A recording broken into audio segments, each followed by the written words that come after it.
नमस्कार। The international society for Krishna consciousness यानी अंतरराष्ट्रीय कृष्ण भावनामृत संघ इस्कॉन के संस्थापक आचार्य एसी भक्तिवेदांत स्वामी प्रभुपाद की 125वीं जयंती के अवसर पर आयोजित इस विशेष कार्यक्रम में परम आदरणीय माननीय श्री नरेंद्र मोदी जी, हमारे सम्मानित प्रधानमंत्री जी का हम हार्दिक अभिनंदन करते हैं। आपकी गरिमा में उपस्थिति के लिए मान्यवर आपका सादर आभार। अत्यंत आदर भाव से केंद्रीय संस्कृति मंत्री माननीय श्री जी किशन रेड्डी और इस्कॉन ब्यूरो के अध्यक्ष आदरणीय श्री गोपाल कृष्ण गोस्वामी महाराज का भी हार्दिक स्वागत है। विश्व भर से हमारे साथ लाइव स्ट्रीमिंग के जरिए जुड़े भक्तगण और अतिथिगण का भी हार्दिक स्वागत है। आज संपूर्ण इस्कॉन के लिए अत्यंत गौरवशाली पल है जब माननीय प्रधानमंत्री जी के कर कमलों के द्वारा भक्तिवेदांत स्वामी प्रभुपाद की 125वीं जयंती के अवसर पर 125 रुपए का स्मारक सिक्का जारी किया जा रहा है। इस्कॉन का मिशन भगवत गीता और अन्य प्राचीन शास्त्रों के अनुसार कृष्ण चेतना के विज्ञान की शिक्षा को जन जन तक पहुंचाकर समाज की भलाई को बढ़ावा देना है। 100 से ज्यादा देशों में विभिन्न प्रकार के समाज कल्याण के कार्यों को भी आगे बढ़ा रहा है इस्कॉन। कोरोना कालखंड में भी इस्कॉन ने आगे बढ़कर लोगों की मुश्किलें आसान करने के लिए हर संभव प्रयास किए हैं। मान्यवर, कार्यक्रम की शुरुआत करेंगे मंगलाचरण के साथ। इस्कॉन के मायापुर पश्चिम बंगाल में स्थित वर्ल्ड हेडक्वार्टर के मल्टीनेशनल स्कूल भक्ति वेदांता वैदिक गुरुकुल के छात्र प्रस्तुत कर रहे हैं स्वस्ति वाचन।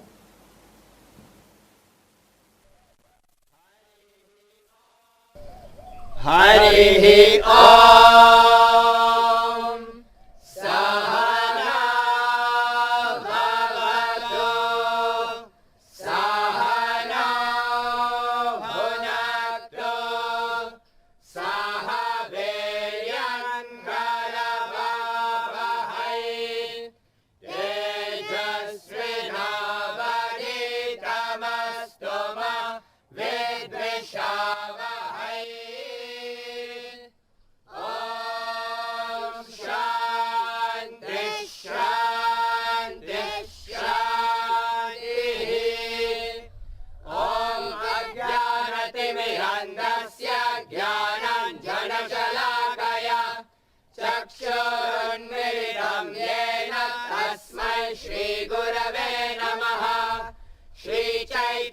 मनोभीष्टं स्थापितं येन भूतले स्वयं रूप कदा मह्यं ददाति स्वपदान्तिकम्।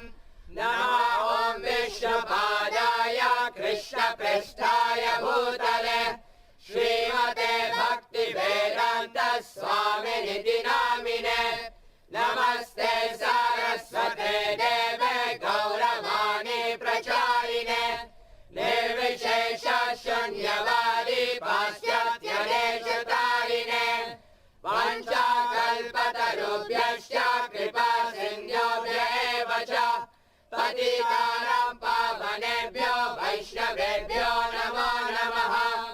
जय श्री कृष्ण चैतन्य प्रभु नित्यानंद श्री अद्वैत गदाधर श्रीवासरि गौर भक्तवृंद।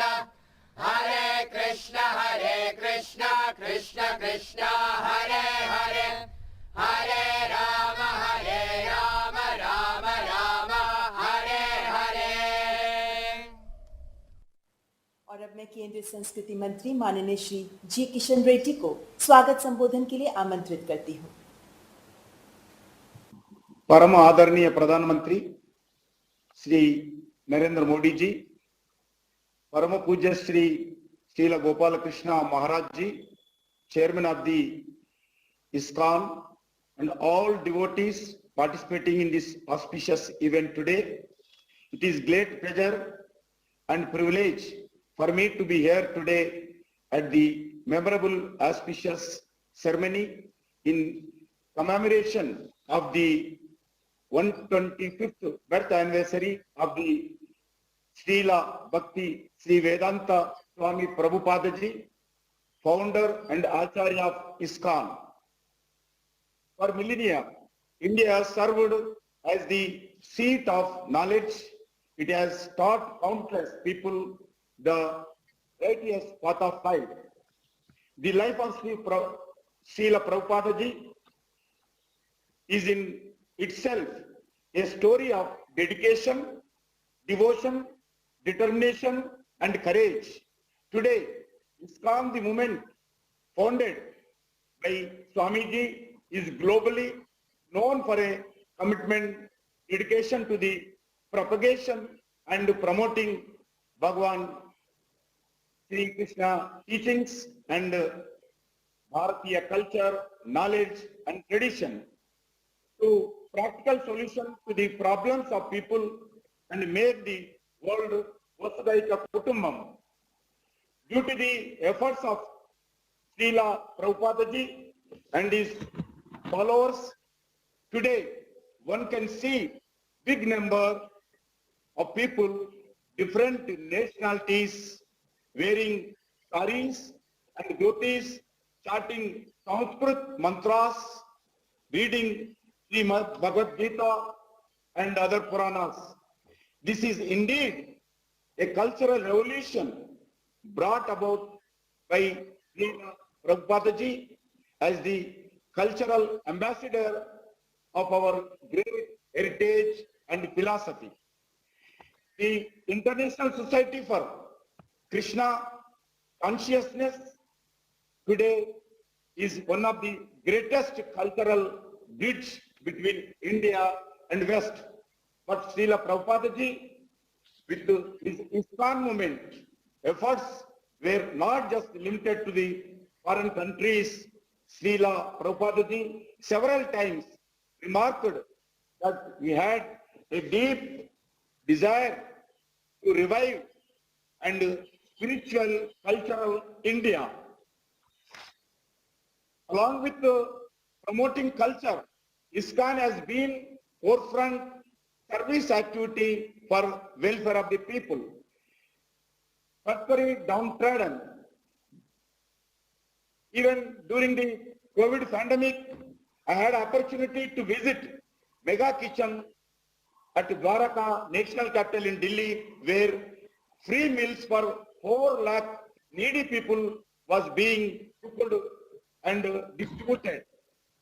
Srila Prabhupada ji is also introduced our spiritual festivals to the world, be it in the form of the Sri Jagannath Rathayatra, which he brought to the Western world for the first time, 1969. One of his greatest achievements that he was an exemplary ambassador of India's ancient civilization. This is because of he carried the same tradition values that are now being promoted by the followers through education, culture, and welfare. Under dynamic leadership of our Prime Minister, Sri Narendra Modi ji, over past few years, India has witnessed a surge in our soft power initiative of Prime Minister Narendra Modi ji. The world celebrates yoga with us. Today, Ayurveda has become the favored alternative means of wellness. Under leadership of the Narendra Modi ji, India is regaining her cultural glory as a land of spirituality and cultural wealth. I once again welcome you all the wonderful this occasion, and make Krishna and his teachings guide through our dharma of public service and welfare. On behalf of the Ministry of Culture, I thank the Honorable Prime Minister, Sri Narendra Modi ji, for releasing the commemorative plan on the occasion. Hare Krishna, Jai Hind. धन्यवाद माननीय मंत्री जी। स्वामी प्रभुपाद का कहना है कि जो अपने शरीर, मन, बुद्धि और शब्दों से कृष्ण की सेवा करने का कार्य करता है, वो आत्मा इस भौतिक संसार में रहकर भी मुक्त है। इस्कॉन ब्यूरो के सम्मानित अध्यक्ष आदरणीय श्री गोपाल कृष्ण गोस्वामी महाराज स्वामी प्रभुपाद के वरिष्ठ शिष्य हैं। मैं आदरणीय श्री गोस्वामी महाराज को उनका संबोधन प्रस्तुत करने के लिए सादर आमंत्रित करती हूँ। हरे कृष्णा। आदरणीय नरेंद्र मोदी जी, भारत के प्रधानमंत्री आदरणीय Krishna Reddy, union minister of culture, आपका आभार कि आप लोग ने अपना कीमती समय दिया है इस शुभ कार्य के लिए। जैसे आप जानते हो, हम ये साल पापा जी का 125वां एनिवर्सरी मना रहे हैं। श्री पापा कौन थे? चैतन्य महाप्रभु की भविष्यवाणी थी कि एक दिन विश्व के हर कोने में यह हरिनाम का प्रचार होगा, और इसको सफल बनाने के लिए बाबा जी प्रकट हुए थे आखिर वे 1896 में। छोटी आयु में ही उनके पिता ने उन्हें हर प्रकार की शिक्षा दी थी, और छोटी आयु में ही उन्होंने संस्कृत भाषा सीखना भी शुरू कर दिया। 1922 में एक महान संत को मिले। उस वक्त प्रभुपाद जी महात्मा गांधी के फ्रीडम मूवमेंट में थे, और 1922 में मिले एक महान संत जिनका नाम था भक्ति सिद्धांत सरस्वती ठाकुर। उन्होंने देखा कि ये बड़ी अच्छी अंग्रेजी बोलते हैं। उन्होंने कहा कि तुम ले जाओ इस प्राचीन भारतीय संदेश को विदेश में और अंग्रेजी देशों में इसका प्रचार करो। ये आदेश दिया था 1922 में, और प्रभुपाद जी प्रयास करते गए। अंत में 1935 में 1965 में विदेश गए केवल 40 रुपए के साथ, और उनके पास एक फ्री टिकट थी कार्गो के जहाज में। प्रयास किया था लोगों से चंदा लेने के लिए, इतने सफल नहीं हुए। तो कार्गो शिप में गए, और 35 दिन का सफर था। और जब न्यूयॉर्क पहुंचे, उनके मन में यही था कि हमने इस संदेश को प्रचार करना है। बड़े संघर्ष के साथ बाबा जी ने कृष्ण भक्ति का प्रचार किया, और बहुत ही संघर्ष के साथ सफलता प्राप्त हुई। उन्होंने पहला इस्कॉन का केंद्र खुला था न्यूयॉर्क में 1935 में। आज विश्व के कोने कोने में आप मेरी संस्कृति का प्रभाव देखते हो। पहली बार इतिहास में भारतीयों ने देखा तो प्रभुपाद अपने विदेशी शिष्यों के साथ आए थे। उन्होंने देखा विदेशियों को साड़ी पहनते हुए, धोती पहनते हुए, तिलक लगाते हुए। प्रभुपाद जी ने थोड़े समय में ही ग्रंथों का अनुवाद किया। उनके गुरु महाराज का आदेश था वैदिक साहित्य का अनुवाद करो, और थोड़े समय में ही भागवतम, गीता और ग्रंथों का अनुवाद किया। आज 70 करोड़ से अधिक किताबें वैदिक साहित्य के ऊपर विदेशों में पढ़ी हैं, और आज बड़े महाविद्यालय जो हैं वो भी इन ग्रंथों का लाभ उठा रहे हैं। बाबा जी ने लगभग 70 ग्रंथों का अनुवाद किया। इनका अनुवाद आज विश्व की हर प्रसिद्ध भाषा में हो गया। आज आप विश्व के किसी भी महाविद्यालय में जा सकते हैं तो गीता को प्राप्त कर सकते हैं। तो प्रभुपाद जी की इच्छा थी जो वैदिक संस्कृति है पूरे मानव समाज के सुधार के लिए है, और केवल हमें भारतीयों को ये नहीं सोचना चाहिए कि केवल भारतीयों के लिए है। और उन्होंने यथारूप वैदिक संस्कृति का प्रचार किया सारे विश्व में, और केंद्र भी खुले। बाबा जी ने फिलोसफिकल डिस्कशन के द्वारा ये साबित किया कि वैदिक साहित्य का उपयोग आज इस आधुनिक युग में भी हो सकता है।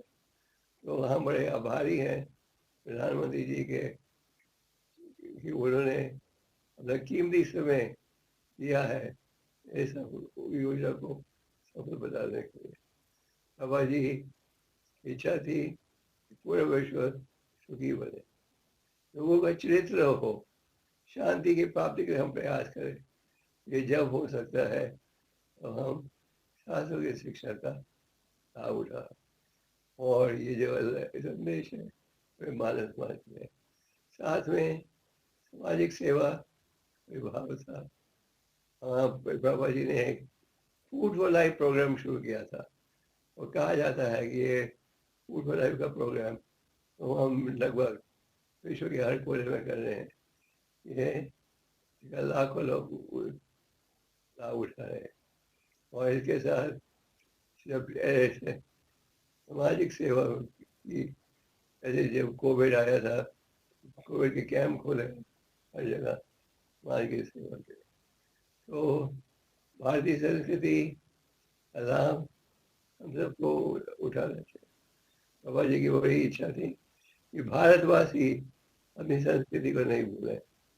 कई विदेशी पंडित स्कॉलर्स भारत में आए और उन्होंने वैदिक शास्त्रों का अनुवाद किया, जो असली भाव था वो बदल दिया। प्रभुपाद ने ये लिखा है, these books are for everyone। एक बड़े फिलोसफर थे वेस्ट के, कॉक्स, उन्होंने कहा कि Prabhupada was 1 in a million, such a great devotee. और आज जो वैदिक संस्कृति का भाव है ये बढ़ते जा रहा है। हम बड़े आभारी हैं हमारे प्रधानमंत्री जी ने इस शुभ अवसर पर हमें दिया है। पिछले साल प्रधानमंत्री जी आए थे हमारे केंद्र में सबसे बड़े गीता की स्थापना करने के लिए। तो हम आभारी हैं कि आप लोग सहयोग दे रहे हो। ये जो कॉइन आपने रिलीज करने जा रहे हो, ये 125th एनिवर्सरी का स्पेशल कॉमेमोरेटिव कॉइन है। आप लोगों का बहुत शुक्रिया और हम फिर से आभार कर रहे हैं इस योजना को सफल बनाने के लिए। आपका बहुत बहुत शुक्रिया और भगवान आपकी सरकार को और भी शक्ति दे कि वो देश को मार्गदर्शन दे सके। बहुत जरूरी है कि देश को मार्गदर्शन देने के लिए हमारे पास भी धार्मिक ज्ञान होना चाहिए, कुछ शासन का ज्ञान होना चाहिए, फिर हम ठीक मार्गदर्शन दे सकते हैं। और प्रजा जब इस शिक्षा का लाभ उठाएगी तब देश में शांति, विश्व में शांति आएगी। जो वैदिक साहित्य है इसमें शांति का संदेश है पूरे मानव समाज के लिए। बहुत शुक्रिया। भगवान आप लोगों को, प्रधानमंत्री और उनकी सरकार को और भी शक्ति दे इसको मार्गदर्शन देने के लिए। हरे कृष्ण। धन्यवाद आदरणीय गोस्वामी महाराज जी।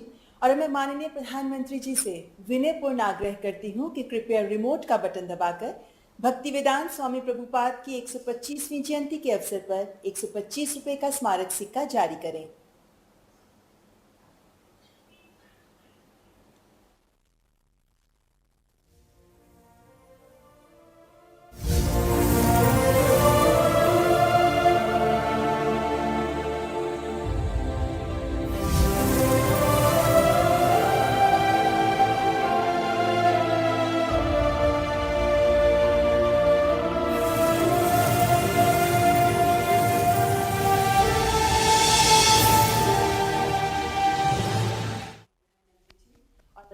आदरणीय प्रधानमंत्री जी से विनम्रता पूर्वक करबद्ध आग्रह करती हूं कि कृपया अपने प्रेरणादायक शब्दों द्वारा हमारा मार्गदर्शन करें। हरे कृष्णा। आज के इस पुण्य अवसर पर हमारे साथ जुड़ रहे देश के संस्कृति मंत्री श्रीमान जी किशन रेड्डी जी, इस्कॉन ब्यूरो के प्रेसिडेंट श्री गोपाल कृष्ण गोस्वामी जी और दुनिया के अलग अलग देशों से हमारे साथ जुड़े हुए सभी साथी कृष्ण भक्तगण। परसों श्री कृष्ण जन्माष्टमी थी और आज हम श्रील प्रभुपाद जी की 125वीं जन्म जयंती मना रहे हैं। ये ऐसा है जैसे साधना का सुख और संतोष दोनों एक साथ मिल जाए।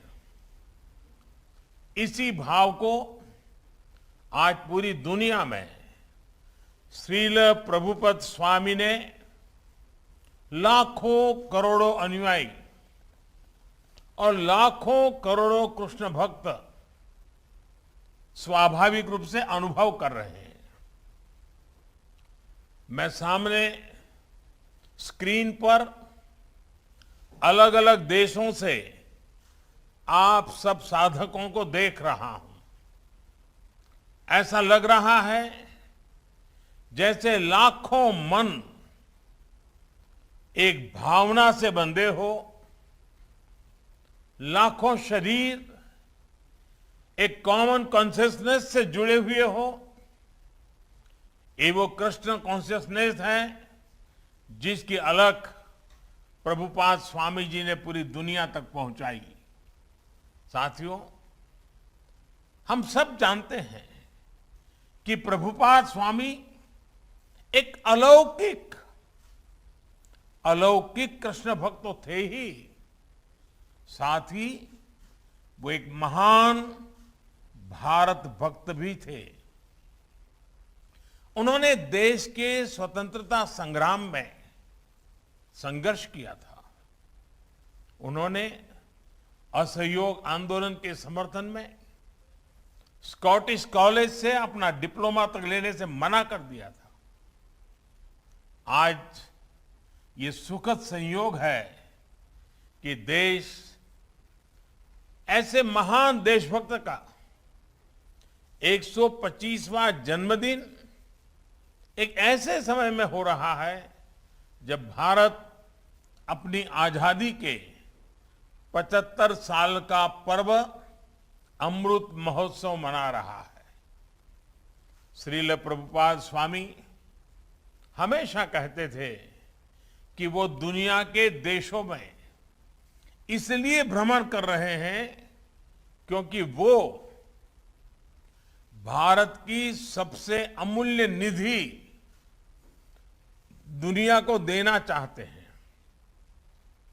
भारत का जो ज्ञान विज्ञान है, हमारी जो जीवन संस्कृति और परंपराएं हैं, उसकी भावना रही है अथभूत दयाम प्रति, अर्थात जीव मात्र के लिए, जीव मात्र के कल्याण के लिए हमारे अनुष्ठानों का भी अंतिम मंत्र यही होता है, इदम न मम, यानी ये मेरा नहीं, ये अखिल ब्रह्मांड के लिए है, संपूर्ण सृष्टि के हित के लिए है। और इसलिए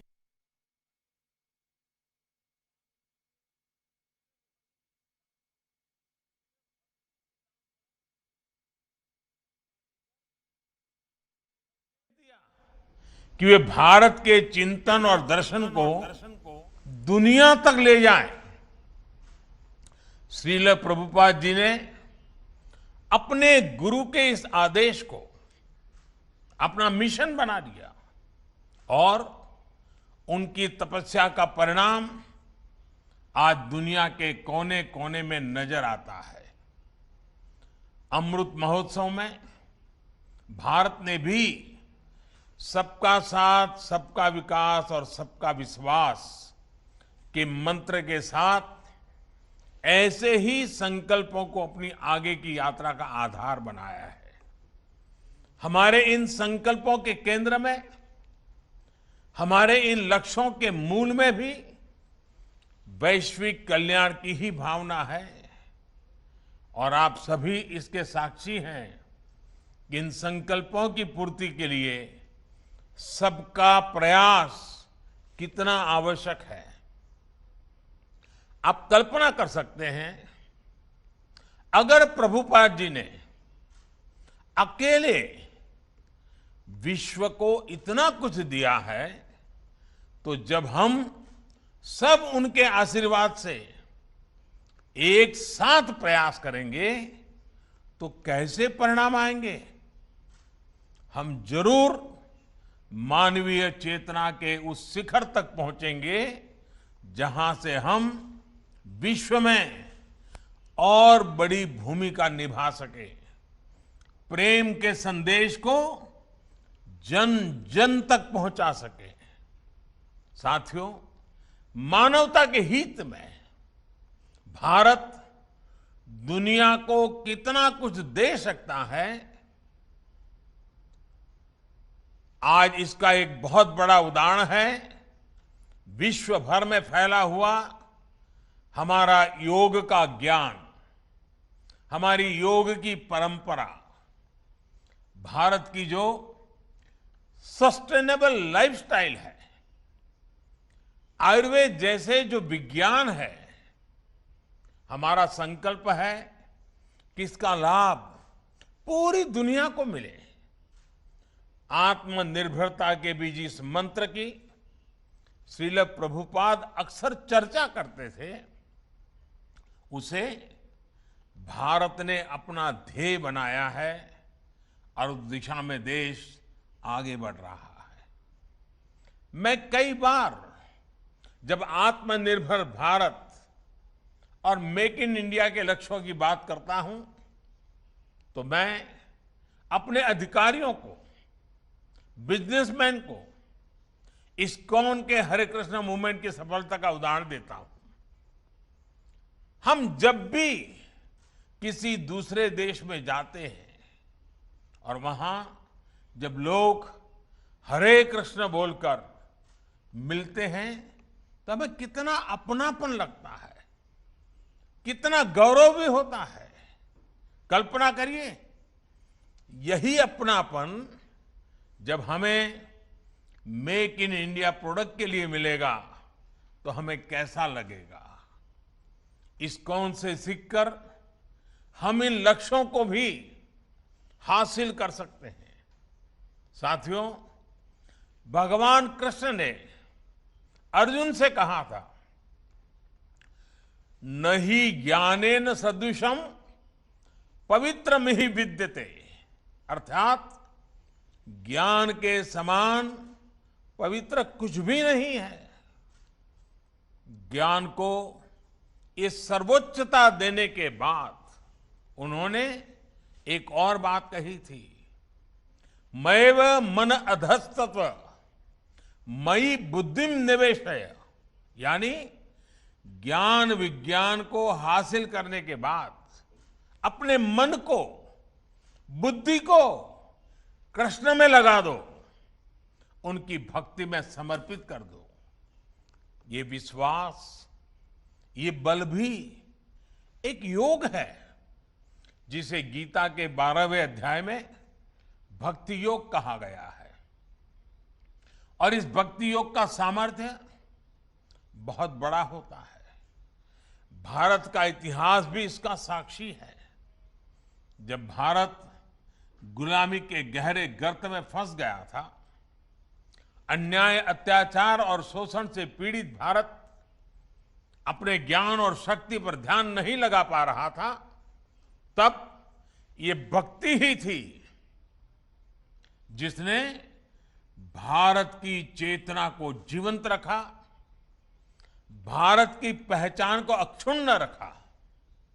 आज विद्वान इस बात का आकलन करते हैं कि अगर भक्ति काल की सामाजिक क्रांति न होती तो भारत न जाने कहां होता, किस स्वरूप में होता। लेकिन उस कठिन समय में चैतन्य महाप्रभु जैसे संतों ने हमारे समाज को भक्ति की भावना से बांधा। उन्होंने विश्वास से आत्मविश्वास का मंत्र दिया। आस्था के भेदभाव, सामाजिक ऊंच नीच, अधिकार अनाधिकार, भक्ति ने इन सबको खत्म करके शिव और जीव के बीच एक सीधा संबंध बना दिया। साथियों, भारत के इतिहास का अध्ययन करें तो आप ये भी पाएंगे कि भक्ति की इस डोर को थामे रहने के लिए अलग अलग कालखंड में ऋषि, महर्षि और मनीषी समाज में आते रहे, अवतरित होते रहे।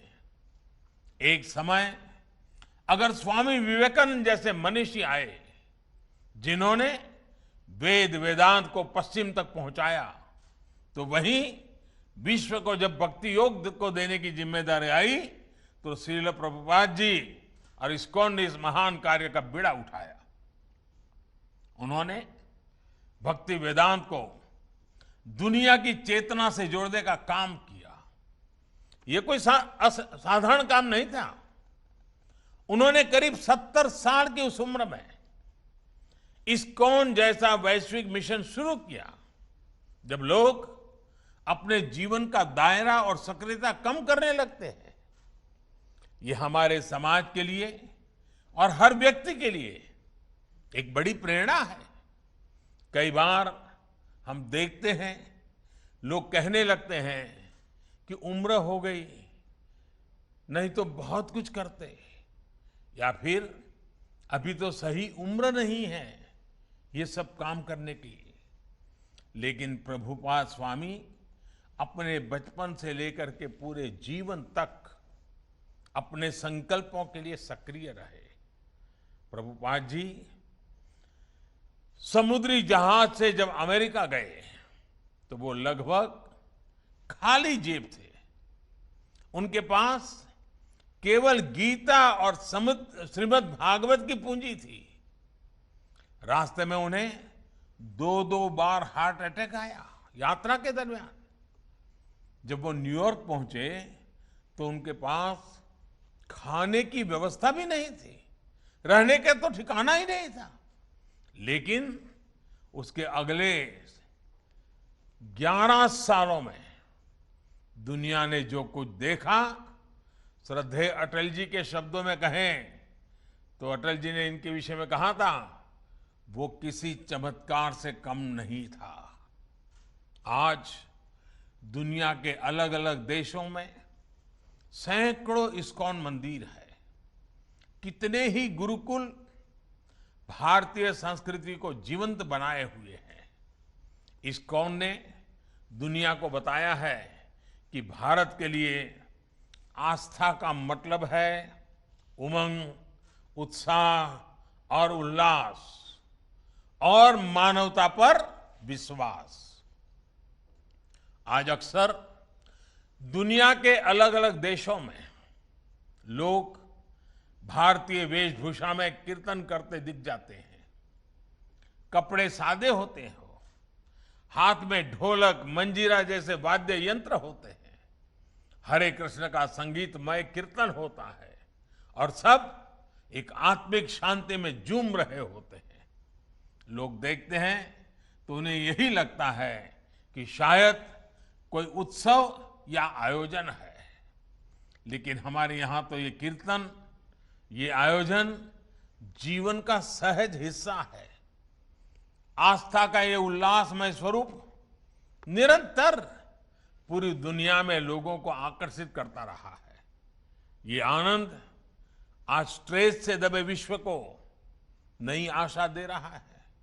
साथियों, गीता में भगवान कृष्ण का कथन है, अद्वेष्टा सर्वभूतानां मैत्रः करुण एव च निर्ममो निरहंकारः समदुख सुख शमी। अर्थात जो जीव मात्र से प्रेम करता है, उनके लिए करुणा और प्रेम रखता है, किसी से द्वेष नहीं करता, वही भगवान को प्रिय है। यही मंत्र हजारों सालों से भारत के चिंतन का आधार रहा है और इस चिंतन को सामाजिक आधार देने का काम हमारे मंदिरों ने किया है। इस्कॉन मंदिर आज इसी सेवा परंपरा के आधुनिक केंद्र बनकर उभरे हैं। मुझे याद है जब कच्छ में भूकंप आया था तो किस तरह इस्कॉन ने लोगों की सेवा के लिए आगे बढ़कर काम किया था। जब भी देश में कोई आपदा आई है, चाहे वो उत्तराखंड की त्रासदी हो या उड़ीसा और बंगाल में साइक्लोन की तबाही, इस्कॉन ने समाज का संबल बनने का काम किया है। कोरोना महामारी में भी आप करोड़ों मरीजों, उनके परिजनों और प्रवासियों के लिए लगातार भोजन और दूसरी जरूरतों की व्यवस्था करते आ रहे हैं। महामारी के अलावा भी लाखों गरीबों के भोजन और सेवा का अनवरत अभियान आपके माध्यम से चलता रहा है। जिस तरह से इस्कॉन ने कोविड मरीजों के लिए अस्पताल बनाए और अब वैक्सीन अभियान में भी सहभागिता निभा रहे हैं, उसकी भी जानकारी मुझे लगातार मिलती रहती है। मैं इस्कॉन को, इससे जुड़े सभी भक्तों को आपके इस सेवा यज्ञ के लिए बहुत बहुत शुभकामनाएं देता हूं। साथियों, आज आप सत्य, सेवा और साधना के मंत्र के साथ न केवल कृष्ण सेवा कर रहे हैं, बल्कि पूरी दुनिया में भारतीय आदर्शों और संस्कारों के ब्रांड एम्बेसडर की भी भूमिका निभा रहे हैं। भारत का शाश्वत संस्कार है सर्वे भवन्तु सुखिनः, सर्वे सन्तु निरामया। यही विचार इस्कॉन के जरिए आज आप सभी का, लाखों करोड़ों लोगों का संकल्प बन चुका है। ईश्वर के प्रति प्रेम और जीव मात्र में ईश्वर के दर्शन, यही इस संकल्प की सिद्धि का मार्ग है। यही मार्ग हमें विभूति योग अध्याय में भगवान ने बताया है। हमें विश्वास है कि वासुदेवः सर्वम का ये मंत्र हम अपने जीवन में भी उतारेंगे और मानव मात्र को भी इस एकता की अनुभूति कराएंगे। इसी भावना के साथ आप सभी का बहुत बहुत धन्यवाद। हरे कृष्ण। बहुत बहुत धन्यवाद माननीय प्रधानमंत्री जी, आपके सुवचनों के लिए हार्दिक आभार, हृदय से साधुवाद। हम माननीय प्रधानमंत्री जी, माननीय केंद्रीय संस्कृति मंत्री आदरणीय श्री गोपाल कृष्ण गोस्वामी महाराज और विश्व भर से हमारे साथ जुड़े अतिथिगण और भक्तगण का धन्यवाद करते हैं। नमस्कार।